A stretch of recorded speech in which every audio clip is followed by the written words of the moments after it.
It's been known already that the Lexus GS is one of the best sedans ever produced because for over 3 generations, Lexus has provided comfort, performance, and most importantly, reliability in this sporty package. And you might also associate 6 cylinders with the GS, but Lexus has made some V8 powered versions in the past as well, the old GS 400 or the fire-breathing GSF. However, this is one I really don't think many people know about, the 2008 Lexus GS 460.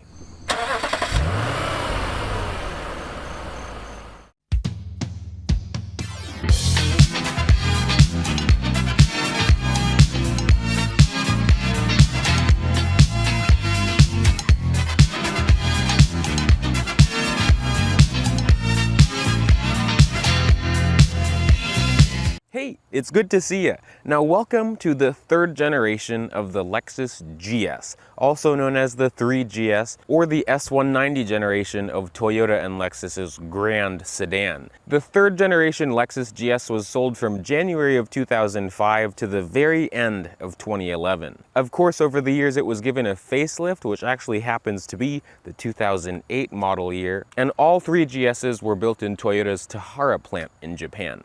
Most 3GSs were of course sold in Japan and the United States, but they were also sold in other markets as well, like the UK, China, Russia, and even the Middle East. And this S190 chassis for the GS is also shared with the Toyota Crown in foreign markets as well. Not the current Crown, there was a Crown that was very similar to the GS 350. I'm sure that most GSs that you'll see will be powered by 6 cylinders. The early GS 300, the GS 350, and the GS 450H respectively. But Lexus again did put a V8 in the 3GS pretty much throughout its whole lifespan. The earlier years got the previous gen GS 430's 4.3 V8. It was also shared with the LS 430, and then this one got the much beefier 4.6. To me, the 3GS has always been a timeless design. You could really tell someone that doesn't know much about cars that this is a new car, and I'm pretty sure that they'd believe you. This was also the first Lexus to introduce Lexus's, at the time, brand new L-Finesse design language that had the new grille and the more swoopy lines to follow the Lexuses of the 2010 era. But this one is much lower, longer, and wider looking than its predecessor, which really gives it a nice look. I also have a soft spot for these 3 GSs because one of my old friends, his family had a GS 350 in this same color combo, so one of my favorite generations of the GS, and really every generation of GS looks good. I could ramble all day about the GS. Now this GS is not your average cookie cutter GS 350, and I still really like the 350. But this car belongs to my new friend and longtime viewer, Joey. It's a 2008 GS 460 in Millennium Silver Metallic. I see a lot of these in this color. This one has about 163,000 miles on it, which really isn't that much. And because this one is a 2008 460, that makes this one 1 out of 1616 to be exact. And this 460 with its optional Mark Levinson audio system, front and rear park assist, a backup camera, semi-aniline leather, and a bunch of other options including power folding mirrors. One of my favorite doohickeys in cars, brings the factory MSRP of this beautiful 460 next to me to about $58,400. It was a hefty chunk of change, especially in '08, but if you consider the competition from BMW, Mercedes, and Audi, it still is a hell of a deal. In '08, Lexus offered the GS in 3 different configurations. You could either get the base GS 350, gone is the GS 300 from '06 and '07. They got rid of that terrible engine for the base 350, which was about $44,000. And you could choose between rear-wheel drive and all-wheel drive for that one. Then we move up to the GS 460 like this one, which was about $52,000 and only rear-wheel drive. And then we move up to the flagship GS 450H, which is the heaviest and most powerful GS at $55,000. Honestly, one day I would like to review a 450H in this generation or the 4th gen, but today we celebrate the V8. While the GS 350 and 450h use 6-cylinder powertrains, great powertrains, the 460 uses something with a little bit more pep in its step for some proper performance driving. Now behold, the 4.6-liter V8 that Lexus shoehorned into this GS. It's from the LS 460 and it's called the 1UR FSE. It's a 4.6-liter dual overhead cam V8. It's port and direct injected. If you're wondering what's the difference between this motor and the engine in the GX 460, the SUV, that one lacks direct injection. It's just port injection. The direct injection in this one boosts the power from about a little over 300 to 342 horsepower and 339 pound-feet of torque.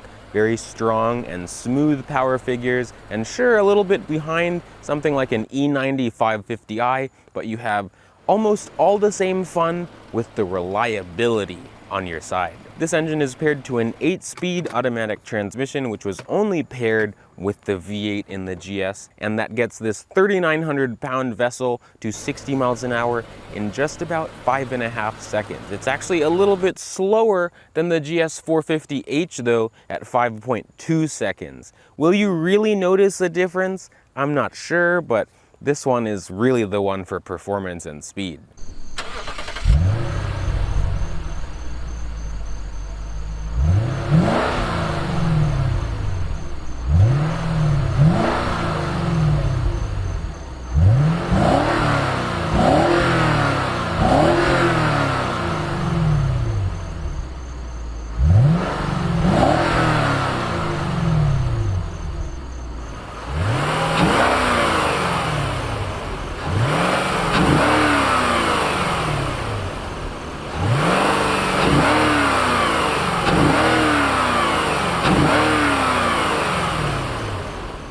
Now with all the grunt to pull a school down, you still have reasonable MPGs as well. Lexus rated this at 17 in the city, 24 on the highway. But you can definitely get more with that 8-speed because Joe himself has seen up to 31 MPG with this thing, doing about 65-70 on the highway. So high MPGs are possible with this V8 and 8-speed combination. Now, as reliable as I say this car is, I will say, even though it is a Lexus, it won't be all sunshines and daffodils with this thing. There are a lot of electronical bits and pieces that can go wrong, like the electronic braking system, the variable gear ratio steering system. They're not things that will go wrong, but they're things that can go wrong and can be quite costly to repair. And this engine was in the LS 460 and an iteration in the GX 460. It's a proven motor. Of course, it does have some of its issues at higher mileage, but it's all regular maintenance. I would also note that some of these have different suspension than normal GS 350s or 460s. Some of these have the adaptive suspension that can be even more costly to replace. But again, it's all just things that can be replaced. It's not like catastrophic issues. Something I was surprised to learn, because this car really looks bigger than its predecessor, is that this is only an inch longer than the second generation GS at 190 inches long. It looks bigger than that. I don't know how they did it, but they really packaged this thing well. This one, being the GS 460, again has the adaptive variable suspension that gives you the option of firm or soft. This one is riding on these rather sporty 18-inch alloy wheels, which are 5 spokes. You'll get these standard on the GS 460, and you'll also see them on some models of the GS 350 as well. One of the traits of a grand sedan that I would expect is the ability to carry all of its passengers and most of their stuff. And thankfully, the GS 350, 460, and 450h do not disappoint, although I will say the trunk in the 450h is a smidge smaller. In this one, you can either press and hold the button on the key fob, press and hold the button on the trunk itself, or press and hold the button inside the car, and that will pop the trunk open for you. It's a very easy and premium experience to open the trunk and it reveals 12.7 cubic feet of volume, which is actually pretty acceptable. And I would say they did a good job at hiding the big trunk because of that fastback design. There's not a lot back here. There is a donut spare tire underneath the floor. It is yellow. There's no full-size spare tire in this car, but at least it's not just run flats. Thankfully, there's also lighting throughout the trunk as well, and this one has the optional Lexus cargo net. This one has a soft closing trunk, because they say do not let your fingers get caught, as it will close automatically when left slightly open. Because if you see here, this one doesn't have a power operating boot lid, as some of these GSs will have, and I know the 4th gens, not all of them will have as optional, but it would be cool to see that. It is still cool to have a soft closed trunk. As we get into the rear seat of the GS 460, you'll see that thankfully they even thought about us rear seat folk as well. This one does have the upgraded premium semi-aniline leather that's perforated as well. The rear seats in this model are not heated or cooled, unlike the LS 460. The rear seats offer plenty of support, and also there's an armrest in the center here, which is nice and soft, with 2 cup holders, which are reasonably sized. Thankfully, they're not super teeny like the older Lexuses. I will already say that this car is a lot better than the 2nd gen GS because this has more cup holders than that car. There's also a pass-through in the middle here, which you lose in the GS 450H. The driver's seat is actually a little bit farther back in its tracks than how I normally sit because of the easy exit mode, and I'm 5'9". I can pretty much fit my feet under the seats, and I have about an inch or 2 of legroom. Headroom is pretty good as well because there's an indent in the headliner. I would say this is more of a 4-seater car than a 5-seater car because there is a center seat belt, but the center hump for the drivetrain is just so intrusive, and it's always been like this. There are thankfully 2 air vents in the back here, but you do not have a rear climate control zone.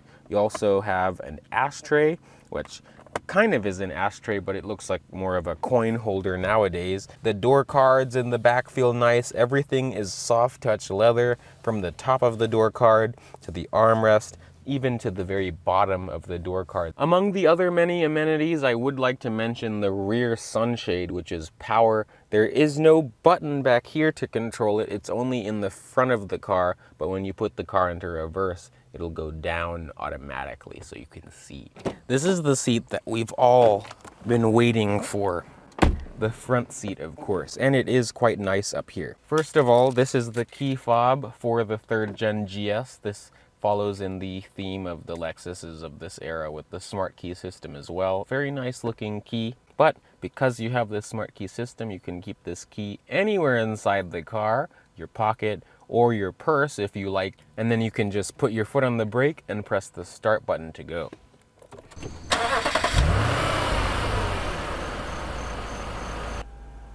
But yes, welcome my friends to the interior of the 3rd generation Lexus GS. I really quite like the interior of this car. It really shot the GS into the modern era because the 2nd gen GS did have a very nice interior, but it showed a lot of classical Lexus from the old LS 400. This one shows all the modern accoutrements from the LS 460, a much more modern setup. I like the 3-spoke leather wrap steering wheel. I've always loved how sporty but also elegant it looks with the red wood. The horn, good sounding horn. There's buttons on the wheel as well. The left side controls volume and audio, and the right side controls Bluetooth and also configures the center display in the gauges, which there really isn't that much. And as we look at the gauges, you can see very nice in typical Lexus fashion, very legible and premium looking. You just have a tachometer, speedometer, fuel gauge, and temperature gauge. That's really all you need. But inside the gauges, there is a little bit of an information screen. There really isn't that much. Current MPGs, range, average MPG, things like that. So not that much going on in the gauges themselves. On the left side of the wheel though, there is quite a bit. There's this little button that says push, and if you push that, that shows you way more buttons, this whole control panel, which is actually kind of cool. This has all the optional extras that you'll get on the GS. Of course, you have the mirror controls over there as well, but the buttons for the power folding mirrors, headlight washers, rear sunshade, parking sensors, the adaptive steering headlights, and a few other things are right there. I kind of like that they hid it so you don't have as many buttons to look at all the time, but if you're not used to this car, you might not know where to adjust certain things. Underneath that, there's a bit of a coin holder, which is nice, and it is felt padded. Everything feels really nice. As I've gone on bumps, I haven't heard a single rattle or a single squeak inside. Everything just feels very tight. The dashes in these I don't think have many issues, but the 4th generation GSs unfortunately do. The front door cards, of course, all throughout will have soft touch materials from the very top, the armrest with its nice stitching, and also the lower part of the door card as well, with these nice little pockets that open and close. I also really love the wood trim along the window trim. I like that all 4 windows are auto up and down on all GSs, doesn't matter what engine you get. You also have memory seats, 3-person memory seats for the driver and passenger side seat in this car. Both the driver and passenger side seats offer full range of motion with power, of course, and you also have 2-way power lumbar. These seats are great. They're very supportive. It's the perfect medium between a sporty car seat that holds you nicely and also something like an LS. I like the infotainment system. This uses the updated Lexus infotainment that was new for 07 models. It's just a much more modern display, very crisp. Thankfully, this thing responds nicely. It's not that slow. It's just very luxurious in how it clicks into everything. I also like that there's hard touch buttons on both sides of the touchscreen, and the touchscreen itself is responsive as well, so it's not really made me too mad. There thankfully is an aux jack, but no Bluetooth audio, only Bluetooth for the phone. In terms of the climate control, you can see it's dual zone automatic climate control. You have to use the faceplate, well, the screen itself, to control the main climate controls, but there are some hard touch buttons underneath the screen and the temperature buttons as well. Underneath that, you can see the Mark Levinson premium audio system. It sounds really good in this car. This one, because it's an 08, surprisingly still has a tape deck in it. Below that, there's an ashtray for the front seat passengers, and you can see the cigarette lighter over here. Everything just opens and closes very nicely. There's 2 cup holders on the right side of the shifter over here. They're kind of on the small side, but they're better than the 2nd gen GS, that's for sure. Towards the middle, the center armrest is pretty soft as well, thankfully, with more of that nice stitching. There's also an ability to slide it forwards and backwards, and if you slide it back, that reveals the controls for the heated and ventilated front seats. Also, the settings for the suspension. You could either do sport or normal. You can also control the transmission with power, normal, or snow mode. If you open the center console, it reveals 2 levels, and it's actually pretty nifty and a reasonable amount of space considering the drivetrain hump under here. So in terms of storage, I would definitely say the 3rd gen GS is an improvement from the 2nd gen. The glove box is also pretty big as well. Up top, you can see this has an auto dimming rearview mirror with 3 garage door home link. This also has LED lights throughout the interior, which is very nice. There's a sunglasses compartment and a single pane moonroof in this model. You could not get a pano moonroof in your 3rd gen GS. So, driving the GS 460, we will be seeing how this car is in not just a spirited driving manner, because I'm pretty sure at this time of day in my area, we won't be really doing much speeding, but we can see how it is to do from like 0 to 40 at least. So I'll put my transmission into sport and the suspension into sport because you can do all that. I'll give this Atlas a little bit of a gap to go because I know I'll catch up to her.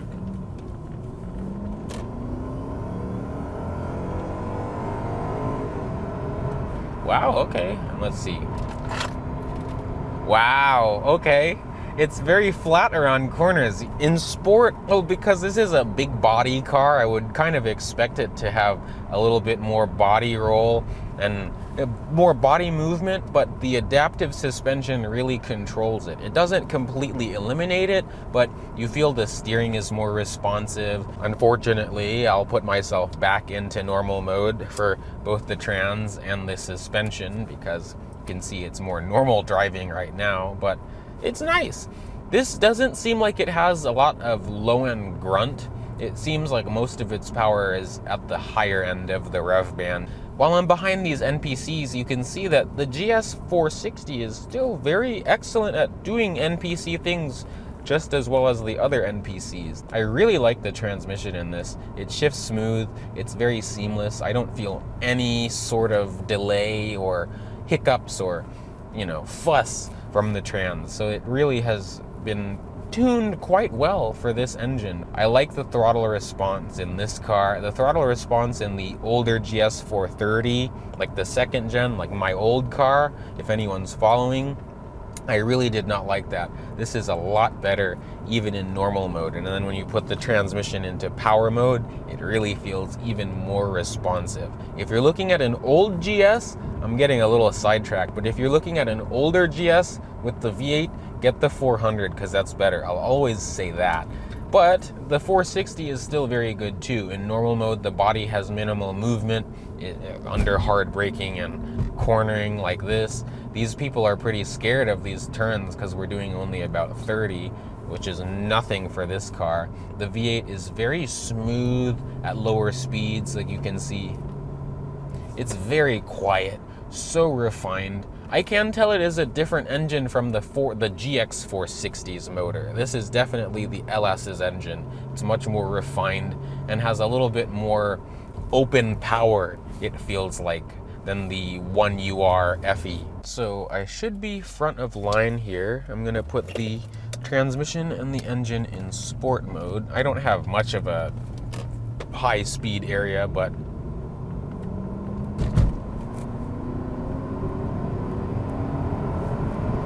wow. Yeah, this thing really has a lot of balls past like 60 miles an hour. Whoa, that's really where this thing becomes impressive.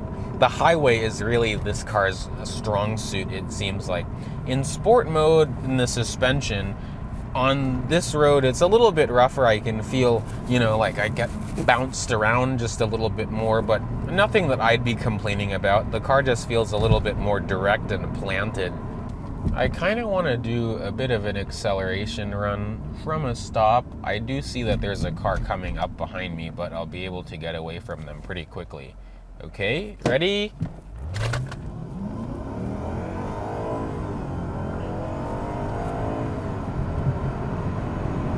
Hey!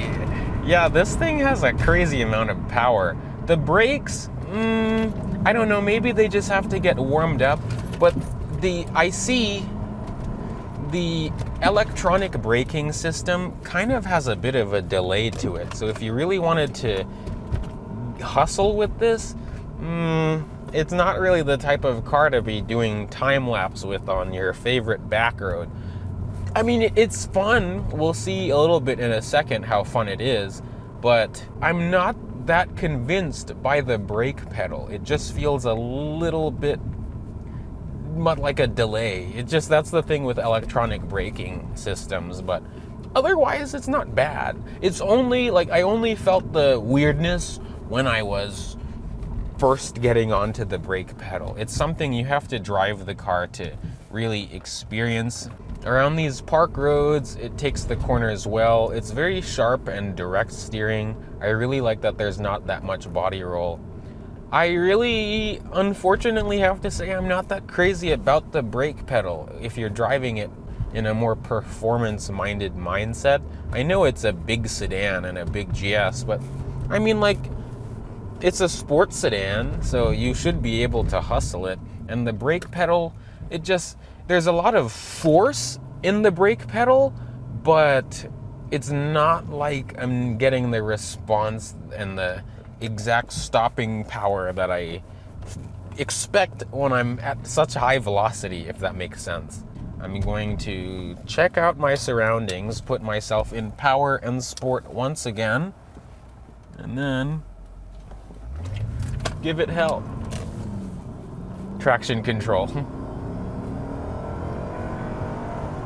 It really wakes up at like 4,000 RPM. So I'm on my favorite stretch of road, but there's slow people and I can't really give them too much time, so we'll have to go.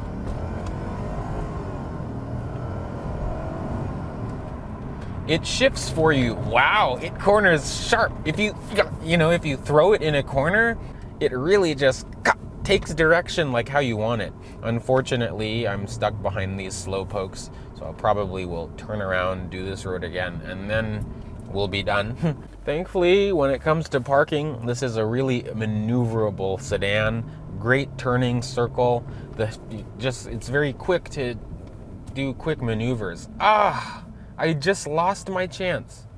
Wow, and then idiots honking at each other. The NPCs, man, I'll give them just a moment. I see a car coming. I'm gonna go.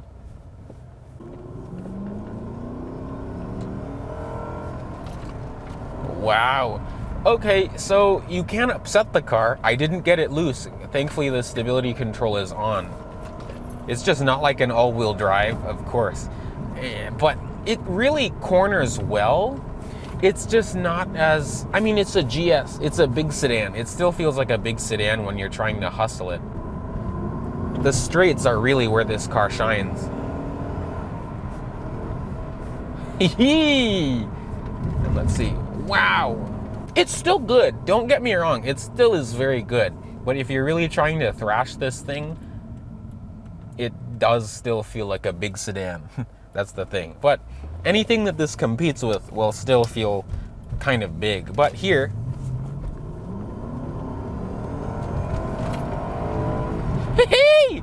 it's quick. And then the brakes do work. It's just because they're electronic, they don't give me the same type of response that I would want compared to like something like a Brembo, you know, with that instant bite, you know? And then power mode does something.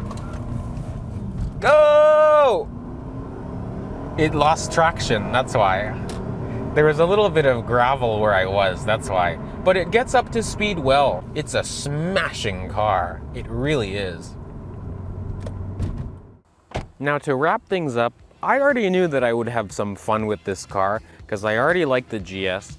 Every Lexus GS is an enjoyable experience, and the 460 really adds on to that with its powerful V8. Of course, it's not crazy like a GSF or anything like that, but it's a nice, underrated and understated sedan. Because of this, if anyone has a 3rd gen GS 350 or 450h, please let me know in the comments or my email below, because I'd love to eventually do a video of that car. But again, special thanks to Joey for letting us take a look at his stunning GS 460 today. I hope you all enjoyed getting up close and personal with this excellent car as well. Let me know in the comments if you have a GS, doesn't matter what generation it is, because they're all good. And stay tuned for more Lexus content just like this. And remember to like, comment, and subscribe. And I'll see you all in the next video. Bye, peeps.